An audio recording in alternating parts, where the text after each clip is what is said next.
Starting देखलहुँ एखन तऽ कहै छी एखन दोबारा शुरू कर लेते हैं।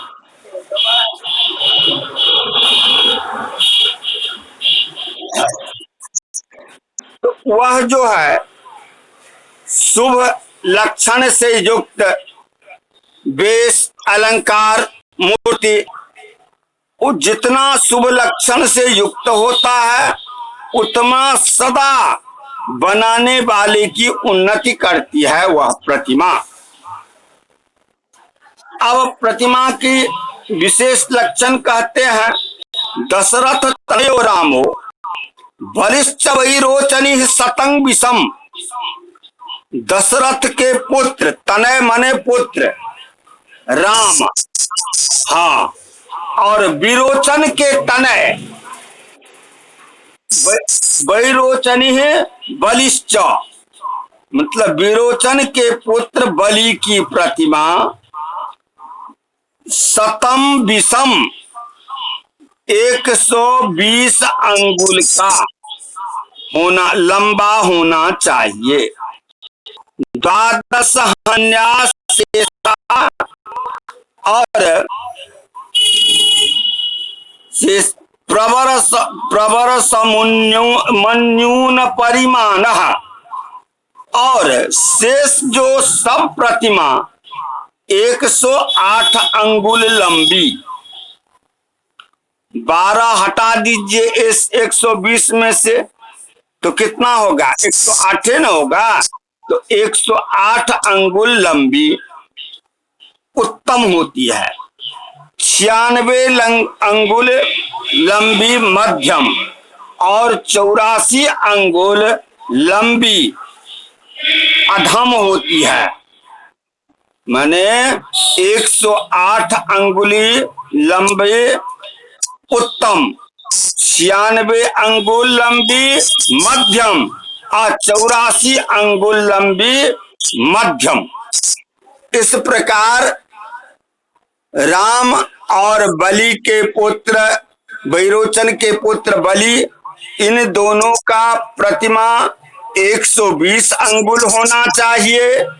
उसमें 12 अंगुल घटा करके अन्य जो प्रतिमा है 108 अंगुल में उत्तम, उसमें 96 अंगुल में मध्यम और 84 अंगुल में अधम होता है।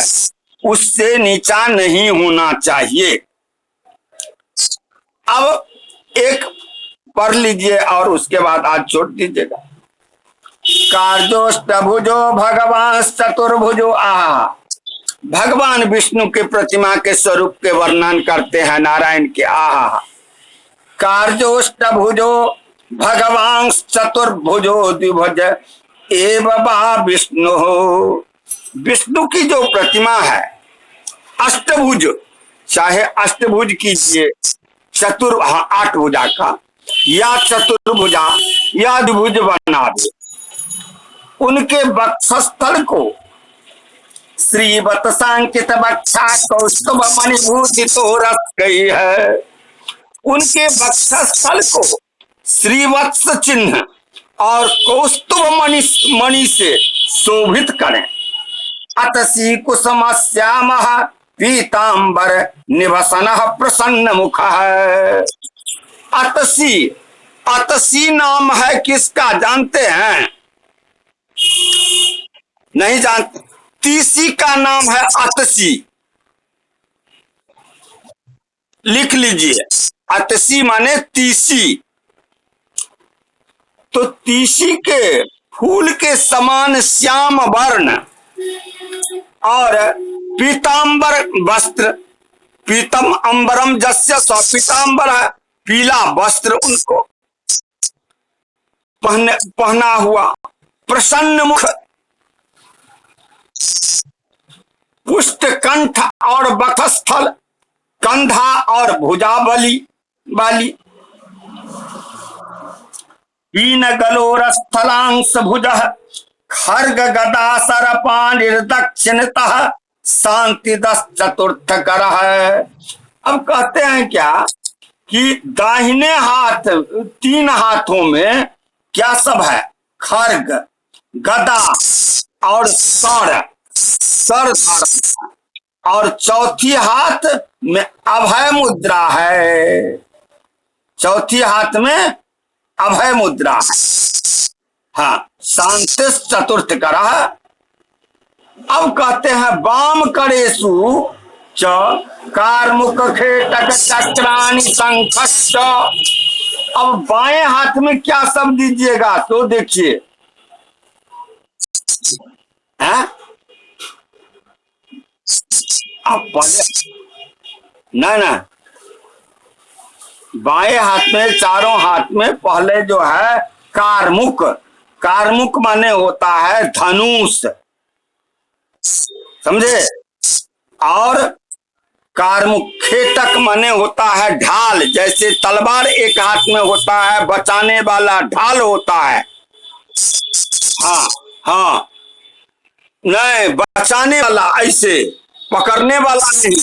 हाँ, तो कारमुक, कारमुक खेटक चक्र पानी, और चक्र तथा तथा शंख, शंख शंखश्च। अथच इसके बाद चतुर्भुजमिच्छति शांतिद एको गदाधरश्चान्य है। अब कहते हैं कि चतुर्भुज विष्णु के प्रतिमा बनाना चाहे तो दाहिने तरफ के एक हाथ में क्या सब रखना है? एको गदाधरश्चान्य दक्षिण पार्श्वे त्वेवं वामे शंखश्च चक्रंच।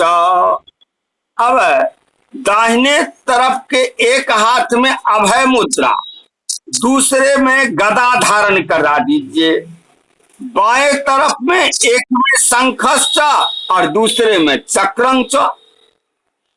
ये हो गया। अब ये तो चार मूर्ति वाले में हो गया। अब द्विभुजा वाले को क्या सब पहनाइएगा? द्विभुज से तू शांति करो, दक्षिण हस्तो परस्त शंख धरा है। दो भुजा वाले विष्णु के प्रतिमा बनाइएगा तो एक भुजा में क्या देना है? दाहिने हाथ में अभय मुद्रा, अभय मुद्रा यानी शांतिदा, और दूसरे में क्या है? तो अपरस्त शंख धरा, शंख धारण करा दीजिए। ये हुई आपको भगवान विष्णु की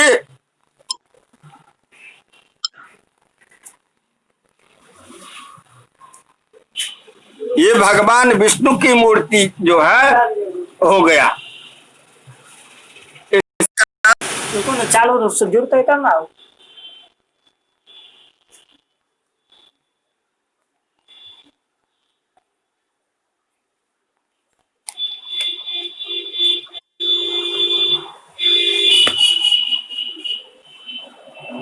अब छोड़ने के जुड़ते ही भर्ती करते रवि।